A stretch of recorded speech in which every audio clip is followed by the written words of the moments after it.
Natwampane ay ay ay ay tuvwange ay ay ay ay natwampane ay ay ay ay. Today we're having the second conversation around the GBV minimum standards, and we'll be looking at the second principle, which is women and girls participation and empowerment. With me, I have my colleague Harriet. Harriet is joining us in from World Vision, and I also have Anne. Anne is joining us from Norwegian Church Aid HQ. Welcome, Anne. Welcome, Harriet. Thank you. And joining you, my name is Wadia Malama. I'm coming in from GIZ. I'm a gender advisor. Okay, so to get the conversation started, I know that one of the common words that we like to use, service providers and all, around GBV is the term empowerment. So, Harriet, would you like to come in just to give us a brief debunking of the word empowerment and how exactly this empowerment looks like, or what does empowerment mean? Sure, thank you, Walia. Yeah, empowerment is such a common word. Yeah. I think within the GBV programming, outside we quite often hear about empowerment, but really bringing it back to GBV programming and relating it to the minimum standards. To me, empowerment means the women and girls having the power to make decisions, to make personal choices, and to also be involved in things around them and the programming that we are all doing. Yes. And this empowerment takes into account the different rights, and yeah, right to education, right to quality health services, right to land ownership, but also it means they have the right to make decisions that affect their own well-being, but also decisions that would impact their household. It comes back to ownership of assets. Usually I think when we talk about ownership of assets, of land, it's always the man being referred to as the owner of those assets and pieces. But as a woman, when we look at the empowerment, we're looking at the power of the woman to also be in position to own assets, to be able to make decisions on what she wants to do and what she doesn't want to do. We also look at empowerment in terms of participation in decision making on things that definitely do affect them. And maybe lastly, what I would like to talk about empowerment is looking at the different services that we provide.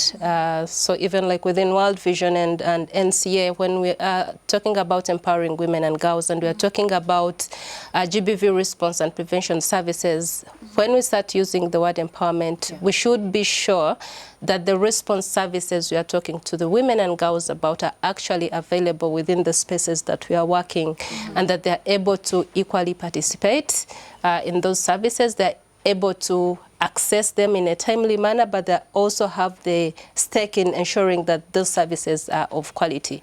Being part of the feedback mechanisms, and them also giving, communicating to us what it is that they want to see happening, what is it they want to see changing, is part of the empowerment that I would be looking at in this field.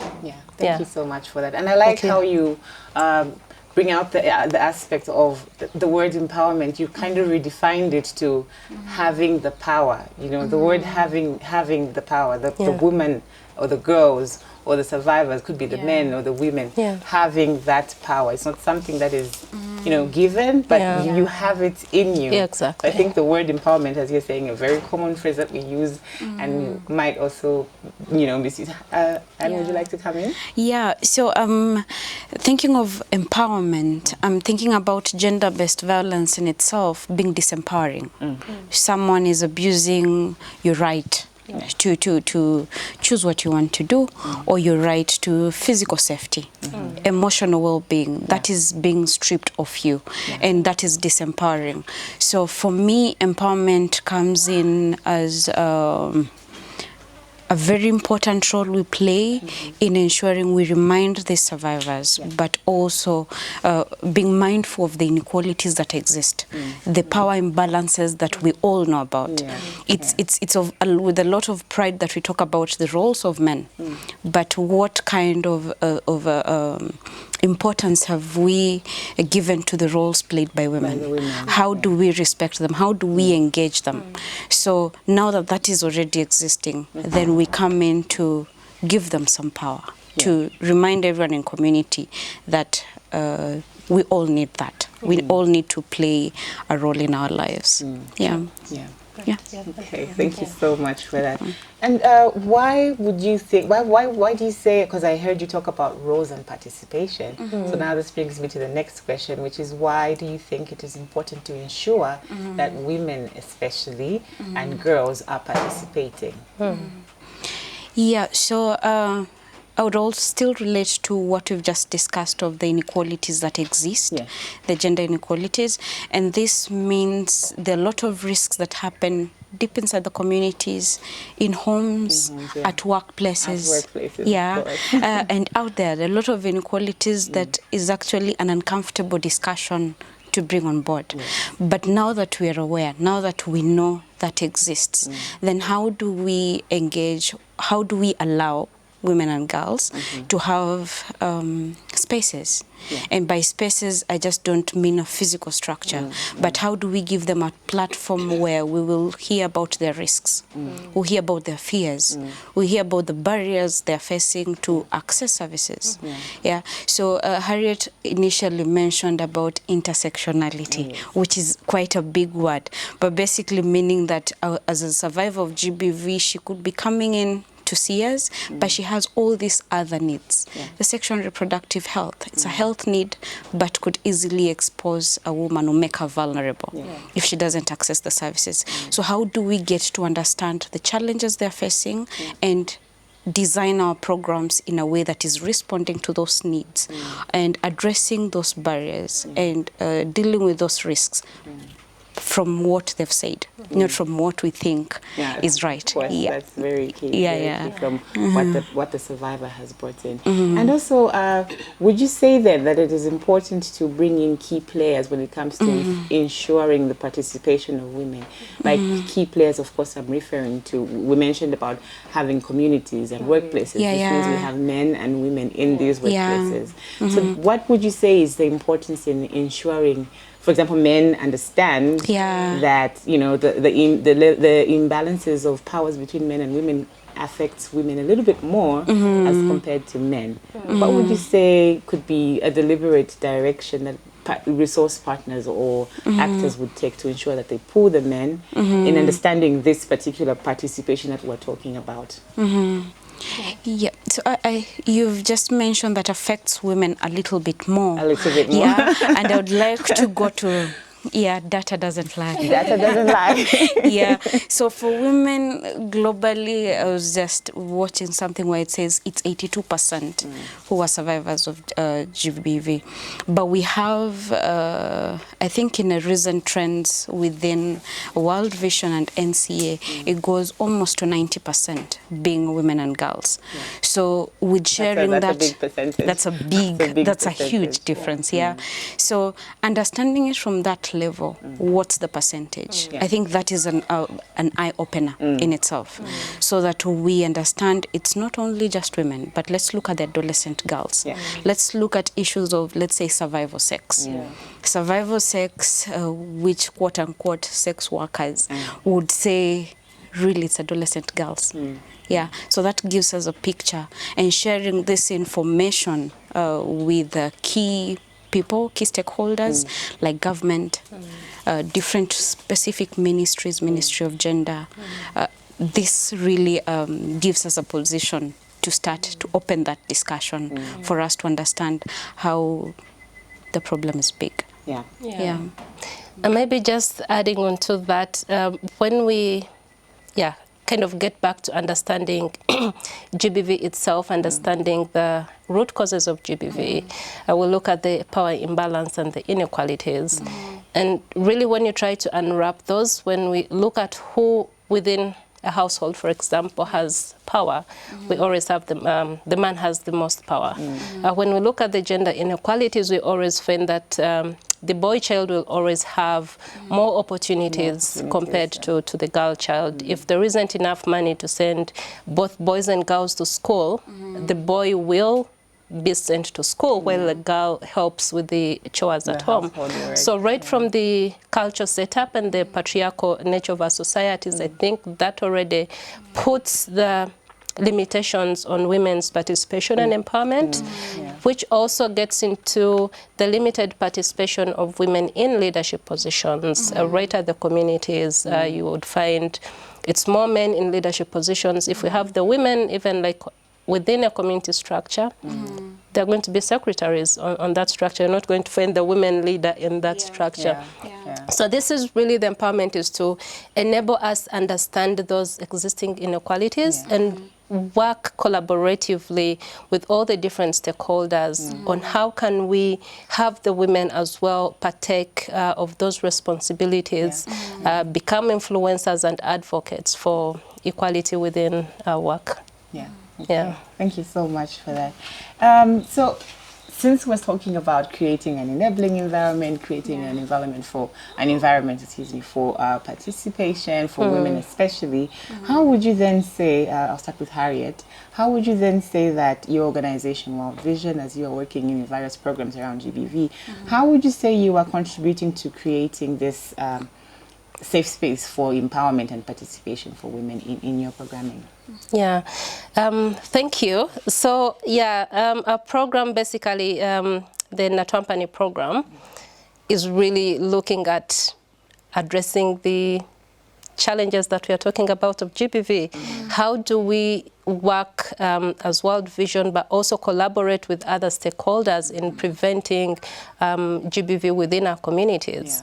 So the program itself is already designed to address that. The different elements of the program, including involving men in preventing GBV, because we know the GBV is happening, but the biggest percentage of perpetrators definitely are men.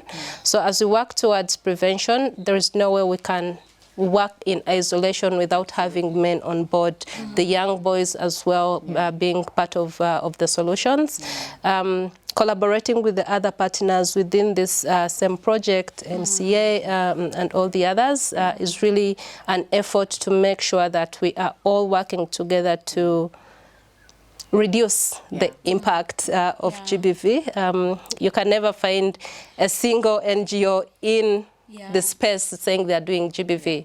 You need the health practitioners, you need the legal teams, you're going to need the WASH partners to be able to respond to the different needs of the survivors, of the women and girls. No, thank you so much. And I like how, your organization and Natwampane and World Vision are using transformative approaches in readdressing causes of GBV, because this participation we are advocating for, will not happen if you still address one side and leave the other side unattended to. Thank you so much for that, Harriet. Thank you. Yes, Anne, how would you say Norwegian Church Aid is contributing to providing this creative environment? So as Norwegian Church Aid, and also being a player in the Natwampane project, the response team, I think abiding by or rather promoting the minimum standards. I'd start from there. Like we're here. So advocating for adherence to the minimum standards, I think for us that's a good start. When we talk of respect of the needs and choices of survivors, for example, if a female survivor walked into a one-stop center, this is where service delivery mostly takes place, then she's given the freedom to choose whether she would like to talk to a female, a psychosocial counselor, or a male psychosocial counselor. And this would go all the way to the medic. If it's a doctor, is she comfortable to be examined by a male doctor or a female doctor? So we're really empowering from making that choice. yeah, and engaging them even how we design and position staff in the one-stop centers.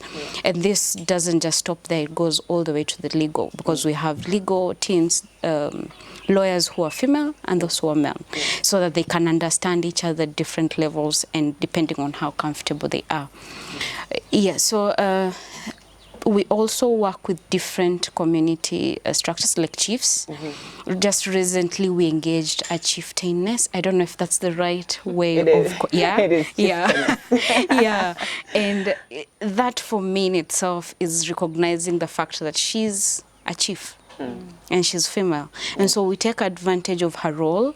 She'll be listened to by other women, but more importantly, fellow people in that same cadre, like as chiefs, they would listen to her. So taking advantage of those structures, and also closely engaging the women-led organizations, so that we easily get the buy-in, but also get to understand the needs of the communities at that level. Yeah, but I think before we start the discussion we had, we are part of the community. We definitely are. We are part of it. It's easy to say community and kind of remove yourself from, you extract yourself. Yeah, but so within the organization as well, how do we give equal opportunities to both women and girls, so that we actually taking what you're preaching, not giving them this and not participating in that empowerment and participation. Even in our homes, actually. Even in our homes, yeah. If you have, a bunch of relatives you're keeping in your home, male and female, how are you then distributing the powers between the boys and the girls? Exactly. In the tasks, for example, that you're giving them. Yeah. And the opportunities certain tasks have attached to. Is it an opportunity where someone would be able to access more resources as compared to the other one? Yeah. Or, even, or the boy is seated down with the remote and the girl is busy in the farm. In the kitchen. In the kitchen. At least the farm you could find some cows to sell. Exactly. Yeah.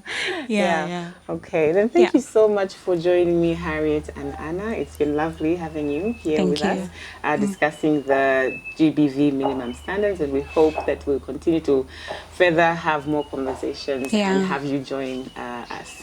Thank you. Thank you. Na twampane tuvwange na twampane